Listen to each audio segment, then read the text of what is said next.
Men Isbotullayev Feruzbek. Uchrangani birinchi son qurol ikkinchi sonning o'zi meni hech qanday qiyinchilik tug'dirmadi. 10 yillik tajribaga ega matematika fani mutaxassisiman. 5 yildan beri Madrimon o'quv markazida faoliyat yuritib kelmoqdaman. Milliy sertifikat va DTM imtihonlariga tayyorlayman.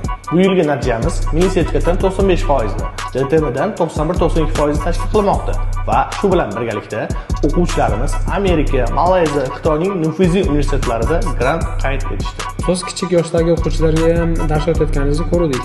Ha, albatta men oliy o'quv yurtlaridan tashqari Prezident maktabi, Al-Xorazmiy, ixtisoslashgan maktablarda tayyorlab kelmoqdaman. Bu yilgi natijamiz Prezident maktabidan 2 ta, Al-Xorazmiy maktabidan 5 ta va ixtisoslashgan maktabdan 19 ta natijani qayd etdik. Albatta bu natijalar ortida sabr, mehnat yotadi.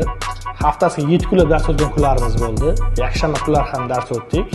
Eng qizig'i, o'quvchilar kechqurun bo'sh qolmasligi uchun onlayn darslarni o'tdik. Bu onlayn darslarimizda o'quvchilarning muammolarini ko'rib chiqdik. Shu bilan birgalikda eng qiyin savollarni ko'rib chiqdik. Sababi onlayn darsda o'quvchi o'rgana olmay qolgan misolni qaytadan ko'rib olishga imkoniyatini berdi va bu bizga bu natijalarni qilishimizda eng muhim rol o'ynadi. Albatta bu yerda ota-onalarning duosi ham muhim ahamiyatga ega.